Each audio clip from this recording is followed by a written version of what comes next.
Hello, Lincoln investors. Hello. Great. How are we doing tonight? Fantastic. All right. We're ready for something different, fun, exciting, strange. I don't know.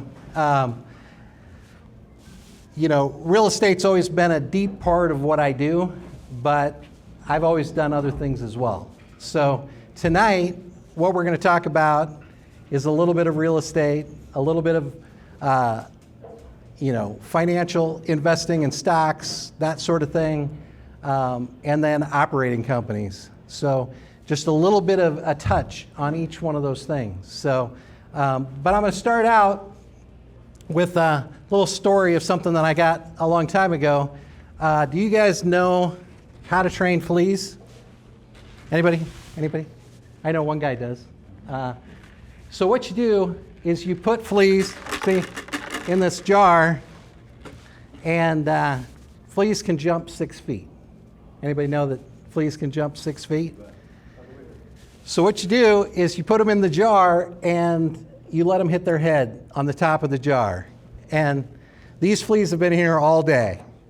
So they've hit their head on the ceiling all day. And so at the end, we can actually take the lid off and they won't jump out. They've been trained fully. So I spent part of my day, I was doing a lot of other things, but I stopped to train some fleas, okay? So they're in here now. We can take the lid off. If you guys want, or not. Okay, we can leave it on. But does that sound familiar? Are you guys hitting your head?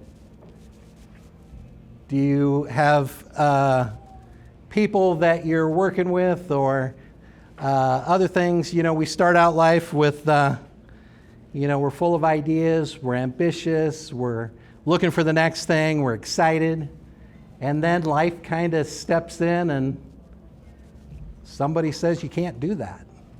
You can't do this, you can't do that, have you hit your limits? How do you push past, those limits that you have? A lot of us have had either a great coach or a great mentor. Anybody have a great coach in their life? Somebody who's taught them a whole bunch of stuff? What makes a good coach? Anybody? They expect you to perform. Patience? They expect you to perform? Good experience. Experience? Okay. By example. Okay, nice. Open-minded. And what do they do for you? Many of them believe in you, right? And it's that extra encouragement. So as we go through, it's some of the things that have been important to me. I've had the opportunity of having some very good coaches and mentors as we go. And one of the early people that I had, there's just no box. So there's no limitations. There's no things that surround what you can do or what you can achieve as you develop those ideas. This room is so exciting because it's full of ambitious people with a lot of goals and ideas. So it's always fun to come here and always fun to learn from other people, their strategies as well. So I'll give you guys a little brief now that we've got through the flea part, the important part. But I was in the back and I was talking to a good friend of mine. We actually worked together.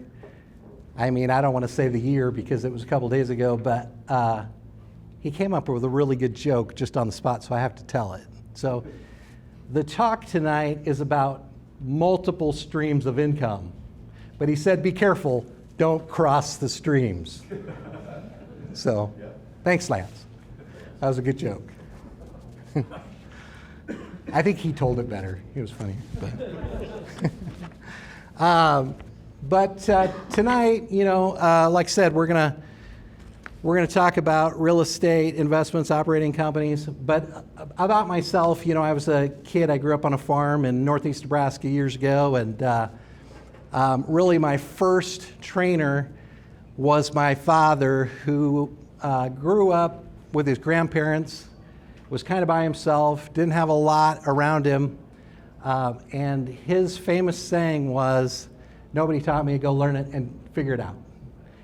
And so at the time, it really was like, I'm 7, I'm 10, I'm 13. What do you expect me to do? And I can remember him getting really upset about it. But what it instilled is nobody's going to figure it out for you. Nobody's going to put that together for you. You have to have the interest to go do it yourself. And so he was one of the first ones. From that point, like I said, I've done direct sales with, Lance in this room was one of my first jobs, going door to door, selling cookware and Cutco knives. Yes. Woohoo! And so, those were foundations. Those were really hard things to go try to do. But I always said that I wasn't very good at it. I was just too dumb to quit. So I just kept going because the work side, I just kept showing up, and they're like, "You can do this," and I'm like, "Okay, I believe you." So just kept doing it, and became the top rookie in the nation for college kids that year. So it was kind of fun. I sat by Miss America at the awards ceremony. She handed me my award, and I'm like, "I'm a salesman. This is it.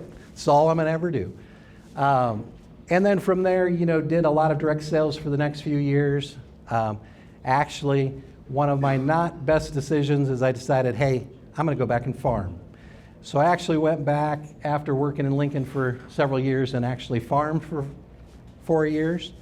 I went there with money, I came back owing money. So it was at the end of the 80s, early 90s, so interest rates on my operating note were 13%. So stop complaining about 8%. It's not that bad, 7%, whatever it is. From there, worked a little bit, and then I got into banking. So now during all of this time, every opportunity, I had some sort of business or side hustle that I was doing. And some of those included vending machine company. I had a vending service, had locations all over Lincoln. Tree service. You guys might remember the big snowstorm of 97, all those trees. I said, hey, I'm going to go do a tree company. All were great opportunities, kind of short-lived, but then after that, I actually sold the vending machine company and bought my first piece of real estate. And that would have been in the late 90s. And really from then, it was just, okay, let's grow that. And so started buying real estate while I was working in banks. I was a banker to start, then I managed a branch, and then I was managing 18 branches in Nebraska and Iowa for U.S. Bank.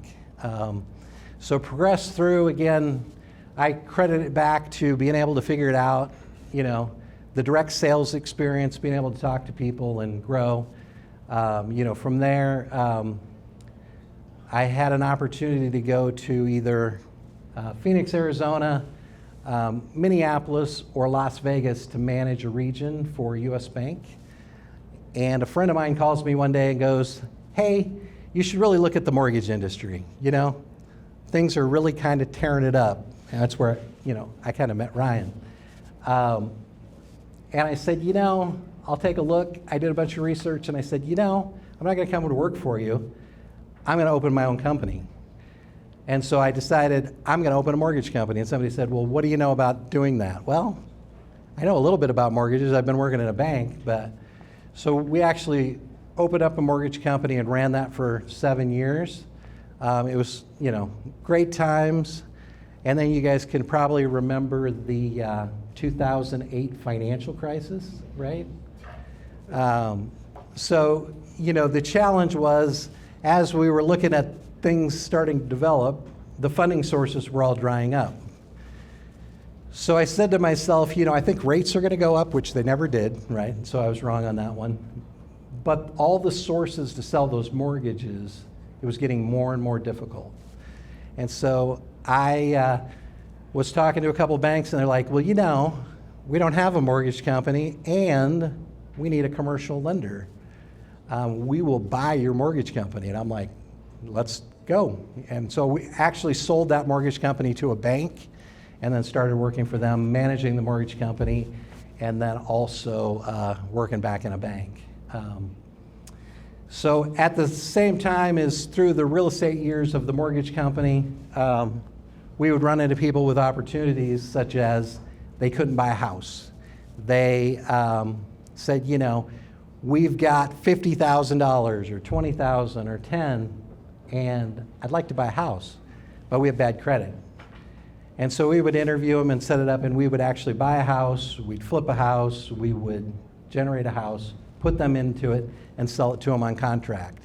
And in addition to that, we'd be doing, you know, just normal rentals, land contracts, you name it. Anything would go. We just were providing solutions to people. And probably did about 50 houses where we would rent to own or land contract or lease option them to people over that time, you know. So continue to do that through the years, and then as time went on, we diversified into some operating companies, which included, you know, a dental practice, underground boring company that actually did fiber installation. You see those rigs on the corner of every street that are boring underneath, you know, the streets and the sidewalks. We had ownership in that, and then commercial buildings, so medical office and that.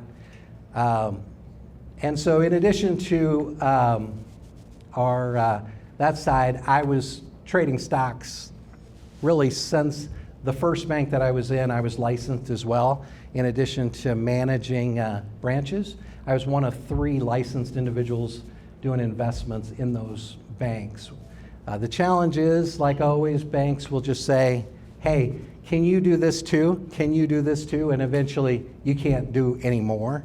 So you kind of have to pick. So I picked lending and continue to grow there. So, which takes us to, you know, kind of the last few years I was doing commercial lending. So I was working with guys like you guys, helping develop the lending portfolio to lend to real estate investors. It was my passion, helping figure out how to put deals together for people exactly like you guys, both flippers and that. And so then it kind of grows to, you know, real estate developers, large development. I was financing, a lot of my clients were borrowing $5 million to, you know, they were borrowers that borrowed $200 million. And so that's kind of through the end of my lending career. And one night I was in the backyard and a friend of mine said, hey, you know, have you thought about this? And I said, yeah, I actually talked to Jones in 2014.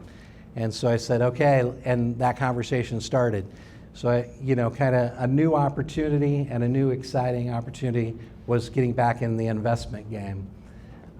So that's fast forward. I'm sure I missed a few things, but a lot of different companies, a lot of different opportunities, and a lot of different experience. And I've had a great time. I wouldn't have skipped any step because it was just a lot of fun. So,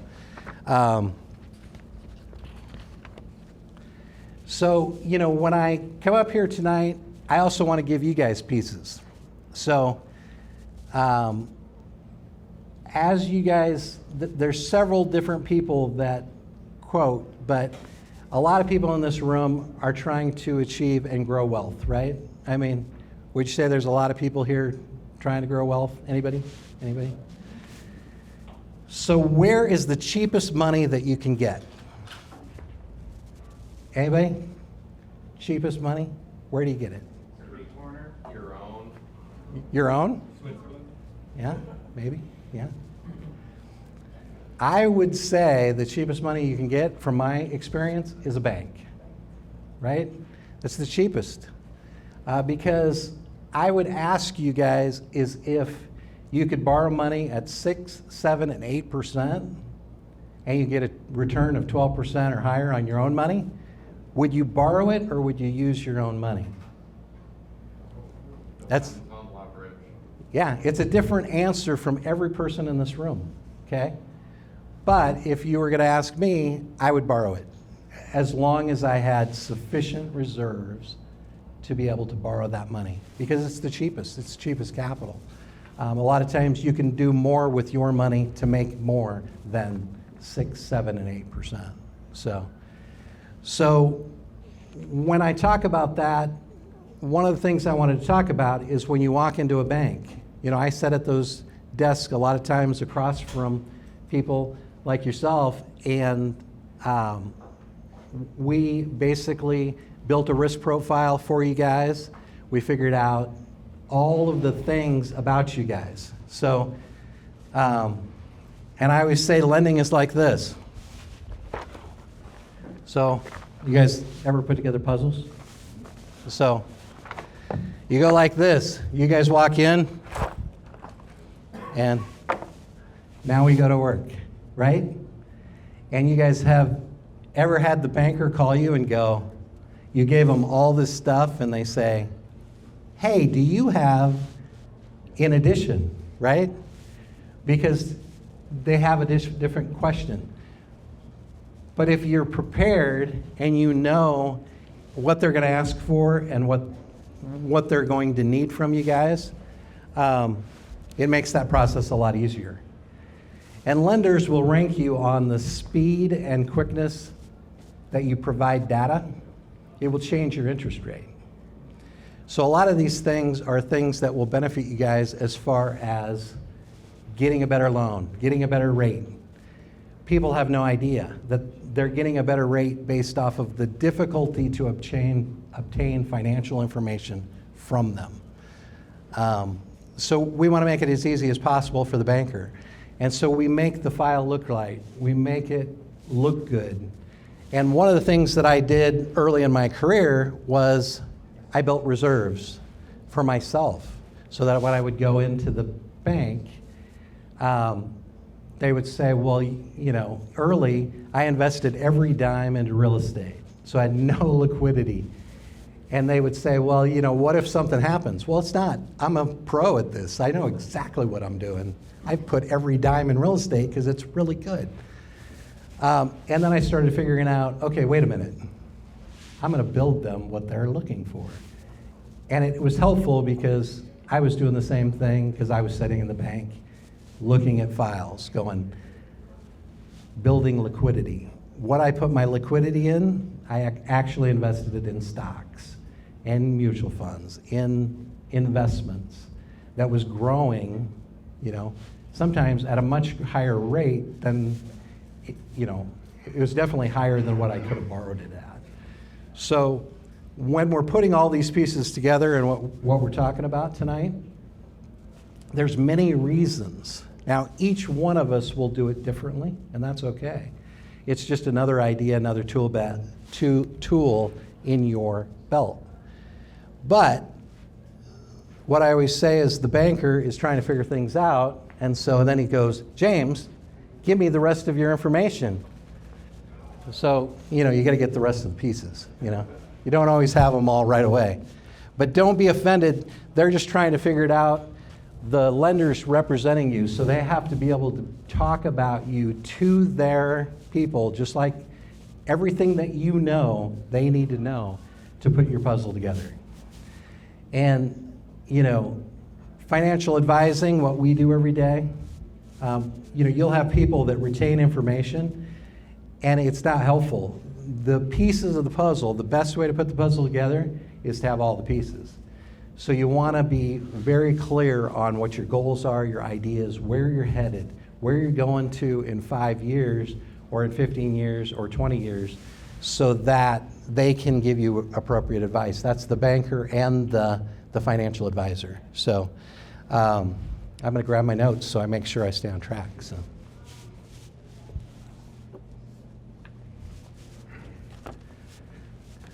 So now, I wanted to ask this room, how many of you have more than one stream of income? Anybody? How many of you have more than 3? 3. How about 5? How about 10? I mean, it's hard to say because almost each property is almost a separate stream of income, right? Different types of property, different, right? So, I'm going to tell you why the operating companies. So operating companies would be, for me it was farming, which really wasn't income, but it showed nice losses. Vending, the tree service, the mortgage company. Oh, I had a notary company as well. Oops, I missed that one. But they're generating specifically cash for you to reinvest. And where's the cash going to go, most likely? It's going to go into real estate, or it's going to go into investments, right, that are going to return more. Because the idea is the more money, the more streams of income we have working for us, the less we have to work, right? That's the idea. So, and some of those strategies on the, real estate, you guys know well. There's many people in this room. We've done flips, hold. We've built houses, new houses. We've done single family, multifamily, and commercial. And the only thing I haven't done is I haven't held land or for land for development. But all of those strategies produce different kinds of income in different ways. And as I started out, I was trying to hold about 10% of reserves in investments. That at times has been a lot more, and there at times have been less, depending on what the opportunities are. But those returns on that portfolio has been, significant. And it's always been higher than what I could borrow money at. So the key is just not over leveraging, right? And so those reserves, as long as they're earning money, it's just making sure that it's all in play and so that it's all active. The challenge, of course, is, expertise in each thing. There's people out there that do real estate management. Do we have any real estate managers in here tonight? Property managers? Yeah. Property managers. There you go. So these guys will manage the properties for you, right? They'll help you grow it. They'll leverage your time so you can be on the beach longer, right? That's the idea. Or make it easier for you and then help you maintain the properties. So, it's another way to gain expertise. On the investment side, you don't have to be the expert, obviously. Financial advisors can help you choose, select, and grow that wealth. The operating companies are a little trickier. They take a lot of more expertise, knowledge, and they're a lot more temperamental. Because it's a formula that you have to create and a certain formula to make it work really well. The thing about operating companies is they produce a lot of cash, typically pretty fast, if they're run really well. So as you guys go out there, and if you were going to evaluate one, yeah, Lance. Can you give us an example of an operating company? An operating company would be, I owned a mortgage company. And that mortgage company, really the sole purpose for me was to generate cash. And so when I woke up, I was going out there, I was finding a mortgage, and we would bring it in, we would originate that mortgage, we would package it, and we would sell it, and we would sell it to banks for cash. And so that was the process. So, and then when I call it an operating company, it would be anything that's not real estate related. That would be a restaurant, that would be a bar, that would be any business, a dry cleaner would be, so. Yeah, hobby game store. Yeah. Good one. Wait, I don't know. Prize? Lance asked a question, we should give him one. So, if that's Lance. Woohoo. Take the stress out of your life, Lance.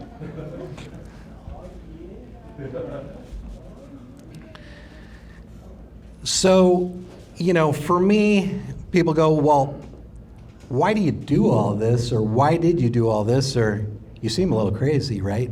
Doesn't seem like a lot. I mean, after we did the bio, it seemed like I did a lot of stuff, but you're doing them, maybe 1, 2, 3 or at a time. And I can tell you there were specific opportunities in time. Like, for example, the mortgage company, I just should have started like 4 or 5 years sooner. There was like a sweet spot that was like the perfect time for that business. And that happens occasionally. And if you knew it and you saw it, would you take advantage of it? I got lucky and I did. It was a very good opportunity for generating income. So the second reason is why I have different strategies is because of reserves. I'm a big believer in building reserves that are returning as well as your other investments.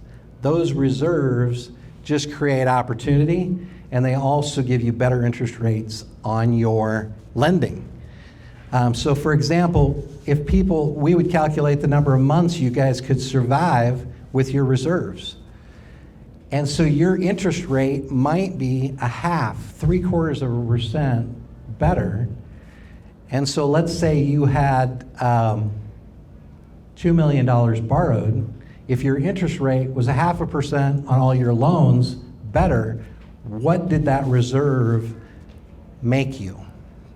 So it's making yourself look right so that the lender looks at you and goes, done.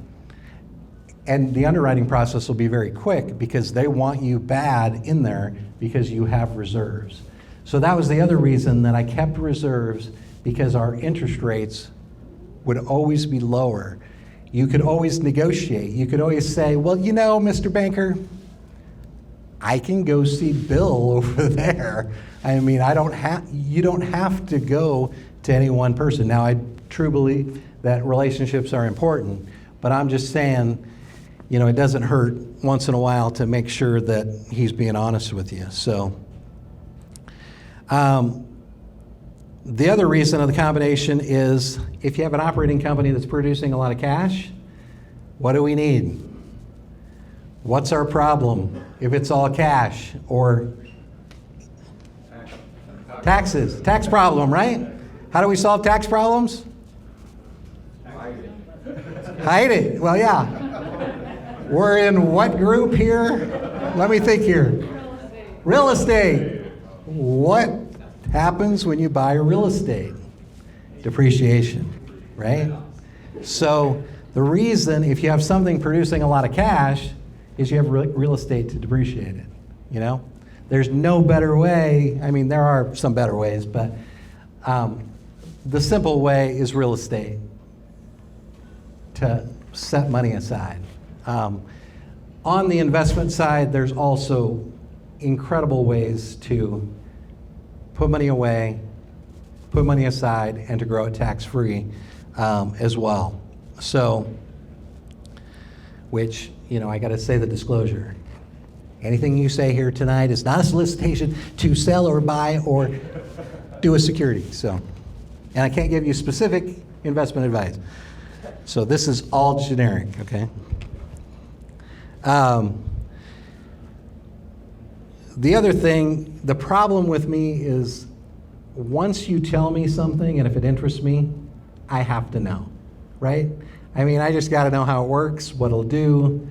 I don't know where I got that. I think it's still my father coming out where he's like, well, figure it out. Okay, well, I'll figure it out. Yeah. So, also learning is critical. Learning how these work, what they do. It's just diversifying you. It's creating another opportunity. Things change all the time. The cycles change. The way that real estate is done changes. Now, do I think things are repeating themselves? Yes. It's over and over again, a lot of the same things. Those of us who are old like me, we've seen these things happen before. And so I'll talk a little bit about that as we go.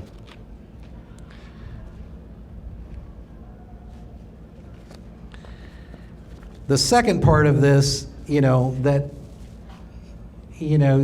it's important to know, and a lot of you guys know it, maybe not pointed out, but have you guys ever heard of this thing called inflation? Do people in this room think that inflation is really bad? What do you guys think? Is inflation really bad? Not today. Not today? Okay.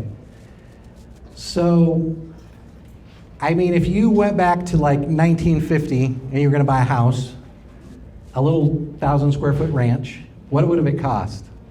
$500. I mean, and so that same ranch today, what do you guys think it would cost? $100,000. That's outrageous. I mean, I can't believe that those things are that expensive. How in the world will we ever afford that house? I mean, think about it, okay? Who does inflation hurt? Who are the people that it hurts the most? The wage earner. Wage earners? People without homes. What are they? Exactly. People that don't own assets, inflation hurts. People that own a lot of assets, that is companies, that's stocks, that is houses. Those people, inflation is actually a good thing.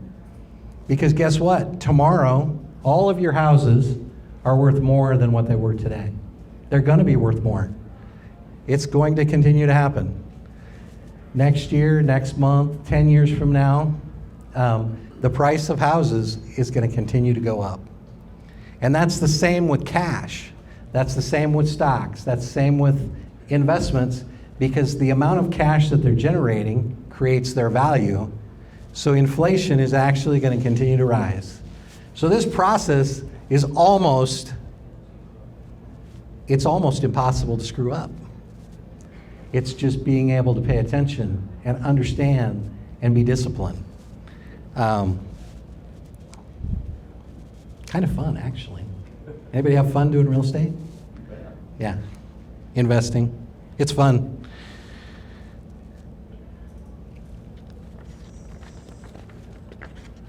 I don't know, have you guys ever heard of a guy by the name of Warren Buffett? He actually just retired.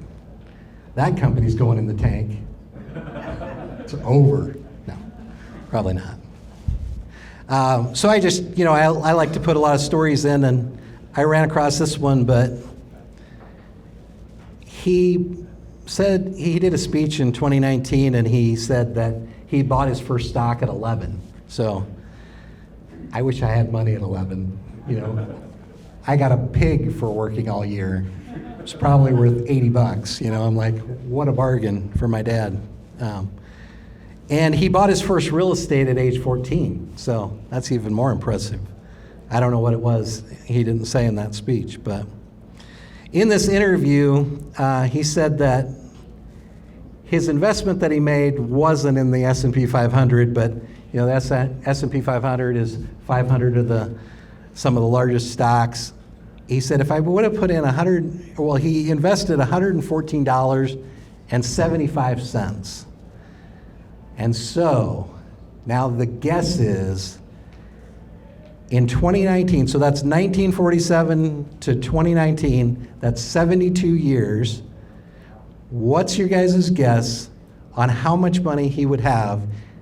All he did was put in $114.75, and he never invested another dime. What's your guys' guess? Whoever's the closest wins the second stress ball. What color are your shoelaces? No. What? You don't have You're not shoelaces? allowed me to have shoelaces, Jerry. Do you know what stock it is? So it's the S&P 500. If he put $114.75 into the S&P 500 in 1947, and he grew it until 2019, how much money did Warren say he would have? 75. How much? 75 million. 75 million? Wow, that'd be good. I want to know that. It's like $3 million. He's a little too high. Anybody else? 2.73 million. Still high. 290. I've never heard What? Who said 600 and some thousand? There you go. 606,811 is what Warren said he would have had. So, good job. Woohoo! Good job. He saw the interview. I told him before. No, I'm kidding. So, I mean, why is that important? Because the media, they're beating you up on inflation. You guys are real estate investors. Inflation is not all bad for you. It does hurt. It does hurt when you go pay a little bit more. But just remember, the builder can no longer build that house because he's paying the same costs and fees for that house, which means your house is going to go up more, and your taxes are going to go up more, and your rent's going to go up more. So just keep that in mind.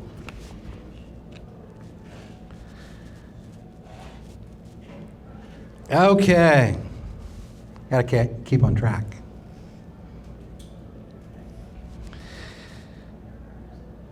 I don't want to go into that. I want to go that. Okay.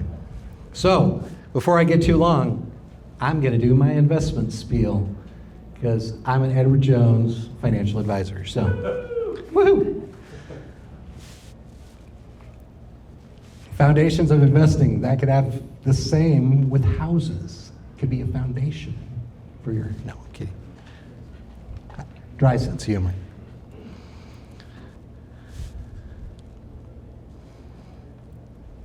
Hold on, technical difficulty.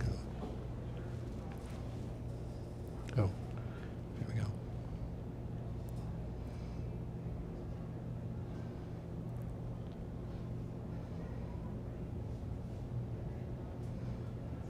So, what do? Some days people wonder what we do as investment advisors, but we do play golf. Really, the first step is we find out where you are, and that is the puzzle. We have to figure out, and we have a responsibility, the Securities and Exchange Commission takes very seriously, the more we know about you, where you're going, where you're heading, the better job we'll do. So, the idea is when you interview someone and you have them work for you, the more they know, the better they can serve you. So we figure out where you are. And then the next step is figuring out where you'd like to be. We want goals, we want ideas, we want to know where you're going to be in 5 years, what type of operating companies you're going to own, what the real estate is doing. All of those things are extremely important because they're all pieces that either need protection, they need growth, they need reserves for your lender. All of those things are going to be things that we're going to throw at you to say, you get a little bit better rate if we do this, or we can, that insurance is way too high, or all of those things are going to be important, all those pieces. And then, can I get there? Yes, Lance, you can get there. Yeah. And then people say, well, how do I get there? That's partly our job and partly your job. So all those pieces, all those income, all those pieces will produce, and we put it all together in a plan. And then staying on track is, depending on the strategy, we could be talking to people once a month, once every 3 months, once every 6 months, once every year. We are reviewing to make sure that we're staying on track, and we're also challenging you to do the things that you want to do, because it's a formula. And just like Warren, it's money value over time. It actually produces those results. So that is really the steps that we take. The strategies can be extremely complex. They can be very simple. It's all dependent on what you have and how complex you want to get. That includes the building of the wealth, the transfer of wealth, the growing the wealth tax-free, at the end of life, protecting that from all the things that could happen. And it's things that you guys have all heard of, but people just don't put it together. That is the mistake a lot of times, is that once they've built it, they don't protect it. And there's many ways to do that. And also being able to enjoy it and reduce the workload. That's the very important part. And we believe, when we're investing, we're buying quality. We don't want to buy things that are, not quality investments. And there's a portion of that that could be extremely aggressive or new, but for the most part, it's a proven system that will grow over time. We want to diversify. You'll hear people say, hey, I don't want to do that because I lost money. And it's typically because they're highly concentrated in 1, 2, 5, 7 individual equities or securities, and they're taking enormous risk. Because if they don't know, or if they don't understand, or they haven't done the research or know it, they're taking enormous amounts of risk. And we're investing for the long term. So, we get all these statistics, and it's people that invest for 1 year, 2, 3. People that invest for 7 are not losing money, because investments are over time. You're buying something that's producing revenue, a company that's earning money and growing. And we only, we want to focus on what we control. We want to focus on doing the evaluation of the company, make sure the money is invested in the right place. We want to know the strategy of what's going to happen over time. And so I've got a great chart on my office, and it shows all of the significant events that have made the stock market drop dramatically. So you guys might be familiar. Have you ever heard of this recent event called tariffs? I mean, what did the news say that the market was doing? I mean, the world was falling apart, right? So do you guys know how long this lasted? The market is actually within 1% of its high right now, right? And so if you had invested money at the absolute worst time in the last 3 months, you would be down 1.5%. So, I mean, now, there was other events. You guys have probably heard of, I talked a little earlier about the mortgage meltdown. Do you guys remember that? That was a pretty big dip in the market, right?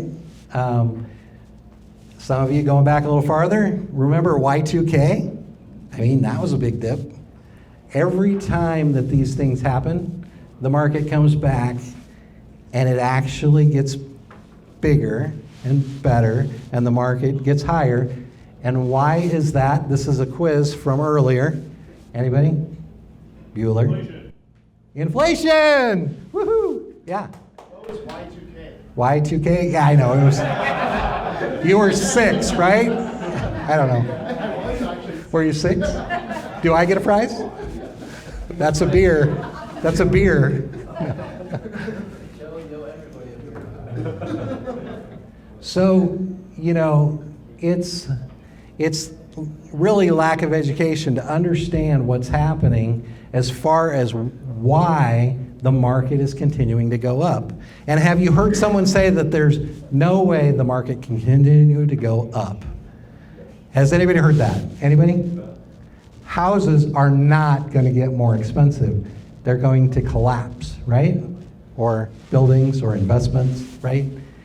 We hear it all the time. The news media is really good at telling us these things. It's just, if things are going to get cheaper, inflation is part of the deal. So it is just a matter of, next quiz, who are the people that inflation, it hurts the least? People that own real estate, assets. Assets are going to be worth more tomorrow than they were today. So, do you guys believe I believe that? I do. I believe that. back to focusing on what you can control. So, if you guys knew that 2000, last month, was going to happen, and you knew exactly what was going to happen, it was going to dip and come back, you know? So let's say Chase has a house, and he's got the house rented, right? And he's really getting a really good return on it. Like, Chase is really good at this stuff. And so a bunch of his buddies are getting together and going, Chase, I mean, this house that you have, we think it's bad. And the value is going to go down. But the income stays the same. Would you buy the house if it got cheaper and you could buy it at 20% below what Chase bought it? You'd buy it, right? Those opportunities are going to happen over and over again in the market. And so what we do is we build a portfolio of both stocks and bonds. So stocks are operating companies, real estate, earning money. Bonds are big companies don't go get loans. They sell bonds, which are loans for the company. They don't produce anything. Bonds are not, they might be 3, 4, 5, 6%, right? They're not going to return like a stock would. Why would all these investment advisors put you in some bonds? Because when last week happens, or 2008, or 2000, they're going to move the money from bonds to stocks to make sure to maximize on the opportunity to buy low and let it rise back. And then when you're feeling really good and the stock market's just going gangbusters, they're going to come to you and go, guys, I really think we need to take some profits and sell off and put it back in bonds. And you're going to be like, absolutely not. I mean, it's just doing so good right now. But what's going to happen? Every 18 months, every 4 years, every 10 years, there's a major dip. You're going to be ready for that dip because of all the research that goes into the multiples. Wish we talked a little bit about this. This is just kind of a breakdown of how we break down those investments. We're allocating it into different sections. I would say negative correlation, so it'd be two things that are not related in any way, they're opposites. And so, to find a diverse portfolio, you're really finding something that's negatively correlated. We talked about bonds. Bull and bear. I mean, it can be really scary for people if they don't understand what's happening and why, and they're not jumping up and down going, it's on sale. When the market is down and you're looking at quality companies that are producing millions, billions of dollars, and you can buy it at 20% off, that's a bargain. So stocks are going up, same thing. They're going to go up due to inflation. They're going to have appreciation, and stocks go up because they're generating more revenue. All of those things. Our good friend Warren says that he's looking for much of the same thing. He's buying things that took the least amount of cash to generate $1. He says, I don't look at on the income side, that's all great, but I'm looking at what was the capital investment in that company and what does that produce. It's called value investing. We do the same thing. More income. Different strategies. I like multiple companies, as you know.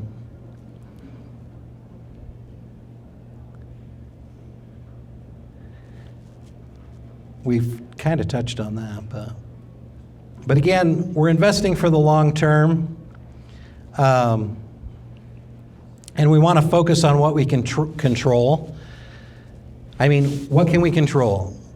We can be disciplined and we can invest more. Saving, having emergency fund, the level of debt that you're obtaining, We can't control when the event is going to happen in the stock market, but we can sure be ready for it. We can be ready to take advantage of it. Oops, I blew past that one. Tax laws and the investment risk, there's obviously, that's where diversification comes in to be able to protect. So I'll end with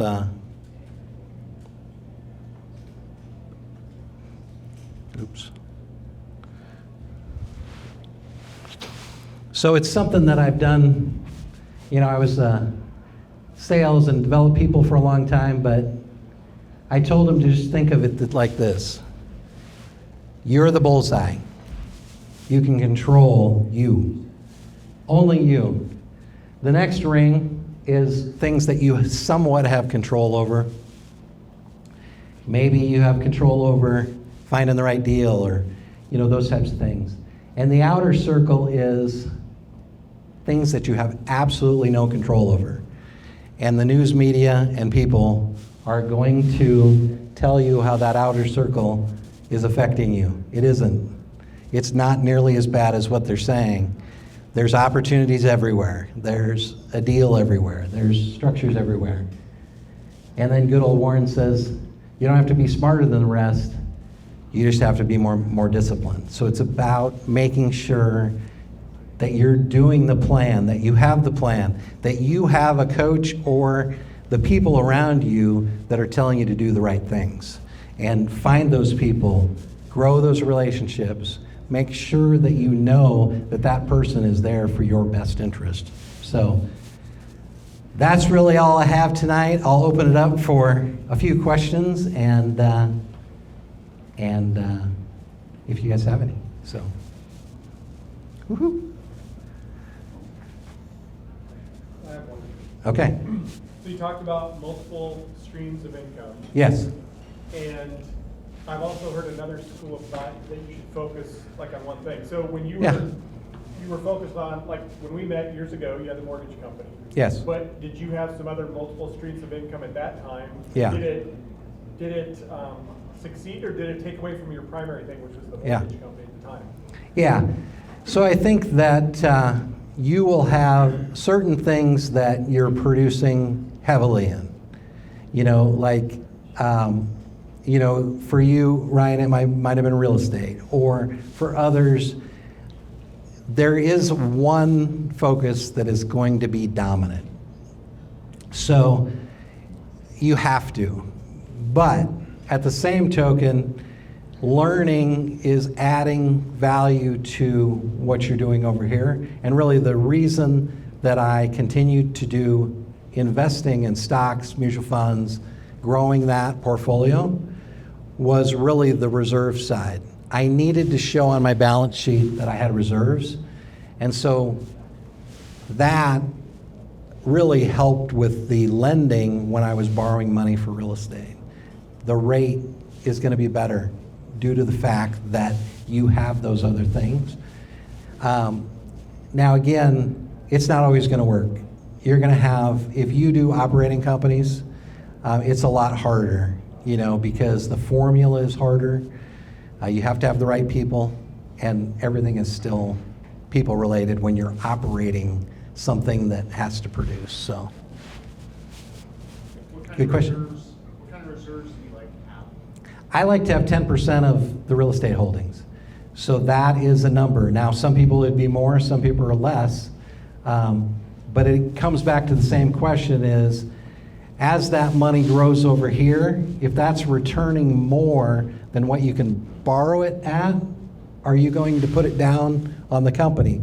That's an individual question that I can't answer. It's how you sleep at night. I mean, if you don't sleep at night when you have money borrowed, then put it on, It's not all about making money, but what I'll challenge you to say is, you're going to be able to find a way, right, Chase, to make more on your cash than what it would do to put it down on real estate. So trust me, I used to be that guy that said, someday I'm going to have all of my real estate paid off and I'm not going to owe anything on it. and I will be there. And there's nothing wrong with that, but then you realize I got to pay taxes then, and then can I do something better? And I believe you can, based off of what we've seen. So, good question. Anybody else have anything good? What are your thoughts on cryptocurrency?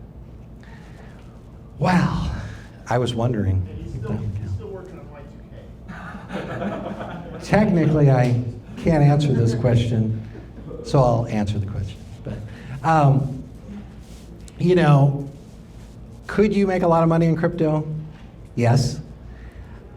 But if you were going to bet on something, I would never bet on crypto. I mean, so when we talk about it, that's emerging, that would be what I would consider speculation. And so, like, for me, you're investing, and there's a lot of information surrounding it, but, you know, crypto isn't actually earning anything for the most part. There's a few that are used, right? But the challenge is how people are making money in crypto is it was produced and someone else is buying it for more than someone else paid. And without that buyer, it's not producing anything. It doesn't produce revenue like a stock or so it would be really hard for me to, do it. Yeah, Chase. Can I give my 2 cents on crypto? Sure. So, like, when he talks about diversification, I Yeah. take that into different risk buckets. Yeah. And the smallest bucket is what I call moonshots. Yeah. Crypto falls There you go. into that moonshot There. bucket where these are things that could go 10x or 100x in a short period. Yeah. But I only want to put 5 to 10% max Yeah. in that, no more. Yeah. It would be like, you are betting, it's not a logical thing, for me. So whatever you could afford to lose or speculate, there's a lot of things that would fall into that category. So, cool. Anybody else have anything? Yes. I'm curious, one of the advantages to real estate is leverage because you can take out a mortgage Yeah. and 4x your money. Yeah. What do you think about leveraged stocks? Yeah. ETFs? Yeah. So, it's back to knowledge, experience, and risk. So, again,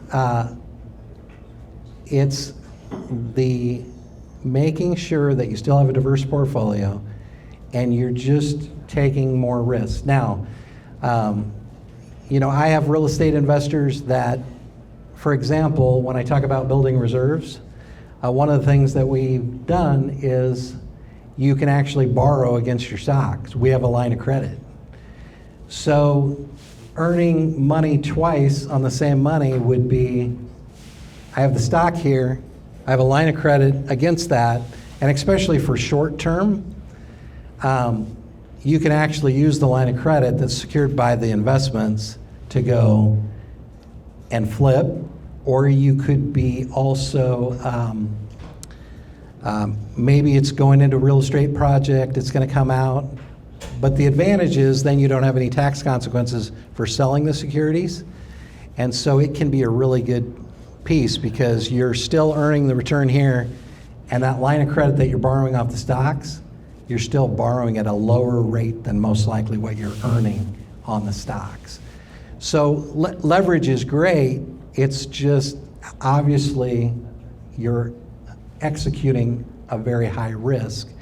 And so as long as you're aware of, and you don't overdo it, and that can be dangerous once people start, as far as you're talking about leveraged ETFs, it's just making sure you keep it diverse, so. But good complicated questions, so I like it. All right, we got time for one more question. One more. Any more? All right. Sweet, thank you. You gonna do design real quick? or- Yeah.